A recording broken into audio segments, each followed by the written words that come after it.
Disons que le média mensonge, il y a différentes formes. Ça peut être carrément une fake news, comme on dit maintenant, un truc qui a été inventé. Ça peut être une information où les images sont vraies, mais sont sorties de leur contexte. C'est-à-dire que soit ça se rapporte à un autre pays, une autre époque, soit carrément, on ne sait pas celui qui l'a dit, qui l'a fait. Et puis, il y a les silences et les choses qu'on cache. C'est des formes différentes et je dirais les choses qu'on cache sont peut-être encore le plus important de tout. Pour apprendre aux gens à repérer les médias mensonges, parce que ça pour moi c'est très important, il faut se sortir de l'idée que ce que j'appelle la bataille de l'information, elle va être menée par quelques super-héros qui écrivent des livres, qui font des films, qui passent dans des débats, etc. Et il faut se rendre compte qu'il faut absolument que chaque citoyen, et particulièrement les jeunes, apprennent à repérer les médias mensonges, apprennent en quelque sorte l'autodéfense intellectuelle. Alors évidemment, c'est pas possible pour une personne de suivre tout ce qui se passe dans l'actualité et d'aller mener une enquête sur tiens, est-ce que ça s'est vraiment passé là? Est-ce que c'est vraiment une image de ce conflit? Est-ce que on nous cache des choses, etc. Bon, ça prend trop de temps. Et donc, il faut, je crois, d'une part, soutenir des groupes qui font le travail sur la désinformation, et d'autre part, je pense qu'il faut apprendre soi-même à se vacciner, si j'ose dire, par rapport à ça. Et c'est pour ça que j'ai, à la suite de Anne Morelli, qui avait lancé le concept des principes de la propagande de guerre, j'ai proposé une version un peu plus courte et plus axée sur l'économie et les aspects modernes, une version des 5 principes de la propagande de guerre. Premièrement, quand on vend, parce que il suffit de lire les textes des stratèges du marketing comme Bernays, Lassalle et d'autres aux États-Unis, déjà il y a un siècle. Lasswell, vous dites? Oui, voilà aussi. Ils proposent vraiment des trucs de marketing pour vendre une guerre. Et donc, quand on nous vend une guerre, il faut appliquer 5 principes.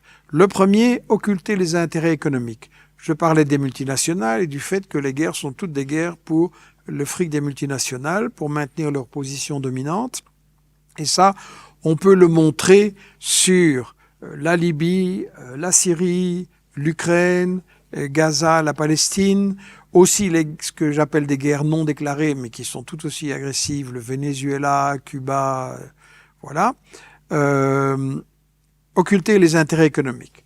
Le deuxième principe de la propagande de guerre, c'est occulter l'histoire, parce que les guerres, les conflits, ils ne surgissent pas de nulle part. Il y a des situations locales, il y a des conflits existants entre des groupes religieux, entre des minorités et des majorités, entre un dictateur et certaines régions, sur toutes sortes de questions. Et ce qui est frappant, c'est que, au fond, ces situations viennent du colonialisme. C'est les Anglais qui ont créé la situation en Irlande en important des colons pour aller coloniser et piquer le blé de l'Irlande. C'est les Anglais qui ont institué l'Inde, qui ont créé la division Inde-Pakistan, etc., qui ont créé avec les Français la situation en Palestine et au Moyen-Orient. Et donc, on peut voir partout les Belges au Congo, au Rwanda-Orundi, en utilisant les Hutus contre les Tutsis ou l'inverse, etc. Le traditionnel diviser pour régner. Et donc là, on a la racine de toute une série de conflits que, à un moment donné, les États-Unis ou la France décident d'exacerber parce qu'il y a un régime qui les embête, parce qu'ils veulent un contrôle plus direct sur la région ou parce qu'ils veulent empêcher un concurrent de s'installer dans la région. Donc, occulter l'histoire. Le troisième grand principe, j'en ai un petit peu parlé quand j'ai parlé de Saddam Hussein et des bébés, des couveuses volées, des oiseaux martyrisés. Et donc, le troisième principe, c'est diaboliser. Si vous voulez vendre la guerre, vous pouvez évidemment pas dire je fais la guerre pour les bénéfices, pour le pétrole, etc. Donc, il faut inventer un motif noble, ce que Anne Morelli a très très bien expliqué aussi. Et donc, nous, les Occidentaux, on est là pour défendre la démocratie, les femmes, contre le terrorisme, contre les armes de destruction massive, etc. Et donc, il faut flanquer la trouille. C'est aussi simple que ça. Il faut présenter... Les gens, évidemment, n'ont pas envie qu'on fasse la guerre. Ils savent quand même que la guerre, c'est pas une bonne solution. Et donc, il faut leur dire que c'est absolument nécessaire pour arrêter un grand danger.